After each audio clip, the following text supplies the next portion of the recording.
One, as I mentioned in my email that I sent yesterday, I loved grading your website evaluations, and you all shared some new websites with me that I was unaware of. So thank you for doing that, and I hope you enjoyed that assignment. I'm going to work on trying to put a compiled list together of all the websites you shared and then give that to you all so that you can be able to see what other people shared as well in order to maybe get some new ideas from your classmates. So thank you again. You all did a fantastic job.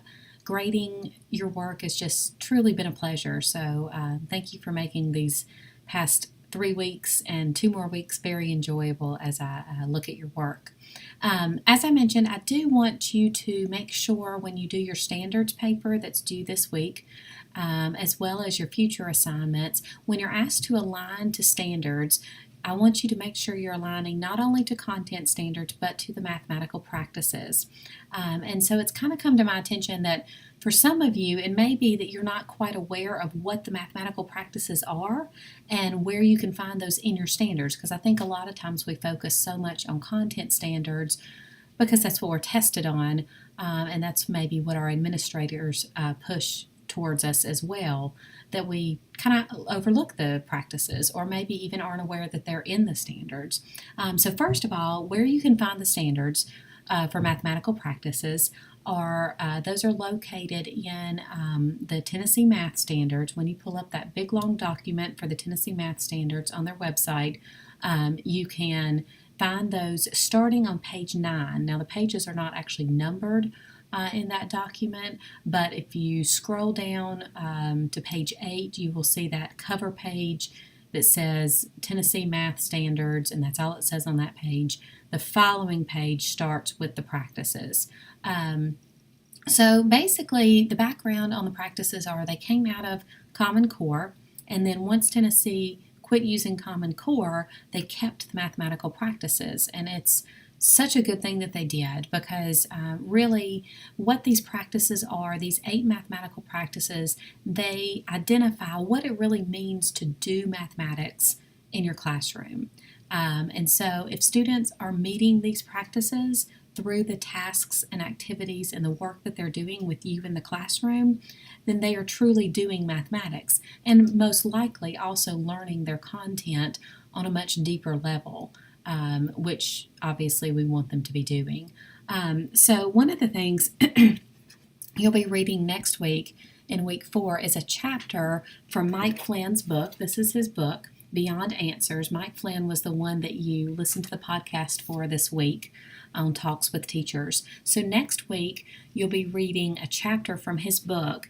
And what he's done in this book is he has basically broken down the mathematical practices into more common language to make sense of them. Because as you read them, the first few times you may read them, they're about each a paragraph long, but they're sometimes very dense in what they say. So you really have to kind of unpack a lot of what's going on in that practice. So what his book does is it goes through each practice is a different chapter, and he breaks down those practices and what they truly mean. So if you are interested in learning more about the mathematical practices, I highly encourage you to get his book, Beyond Answers by Mike Flynn. He does a really, really nice job of using very good language to break down and good examples to break down these practices a little bit more in terms of what it means and what that looks like in the classroom. So check it out. But like I said, next week you'll be reading about Mathematical Practice 4, which is probably one of the most common misunderstood practices and what it means. So you'll be reading the chapter from his book about modeling with mathematics and what that means and what that looks like in the classroom. But in terms of your assignments, basically what I want you to do is moving forward, for example, with your standards paper that's due this week, identify when you look at each lesson and you align it to the content standards of the grade, also align it to the practices. In other words, when you look at the lesson, are the students, in order to do this task or this lesson, are the students going to be persevering in order to solve the problem? That's going to be meeting mathematical practice 1.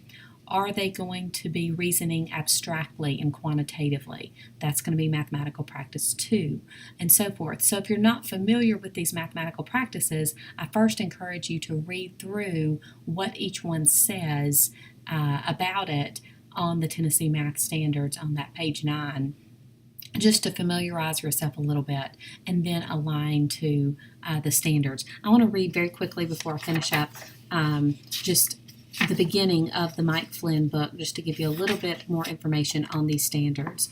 And so what it says is, whether or not individual states decide to adopt it, the Common Core state standards have provided a gift in the list of standards for mathematical practice. The 8 standards identify behaviors or practices that students enact in order to understand and become proficient in mathematics. With the guidance of this list, teachers can move toward a teaching practice that instills in their students an appreciation of mathematics as a realm of interconnected concepts to be explored, understood, and exploited to solve a wide range of problems. Indeed, professional mathematicians employ these same practices when they create new mathematics. So the idea is, if you're teaching and working through these mathematical practices in your own teaching and your own lessons, then most likely you're going to be covering the content as well, because the content's going to come from the lesson, but the practices are going to instill what it really means to do the mathematics associated with that lesson. So I really encourage you to think about these math practices along with your content standards as you're developing your lessons, as you're thinking about your activities and things you're going to do with your students. And not every lesson is going to be associated with all 8 mathematical practices. You might have a lesson that just solely focuses on mathematical practice 4, model with mathematics. That's perfectly fine. You're not going to necessarily have every single task hit on mathematical practices 1 through 8. And that's, like I said, that's perfectly fine to do. So just think about these practices, get more familiar with them. If you have questions, please let me know. I think they're, like it says in the book, truly a gift that has come out of the Common Core state standards, and I'm thankful that Tennessee has kept them within their own standards as well.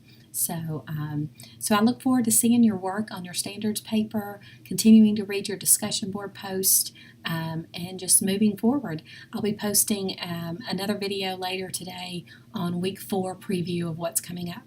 Talk to you soon.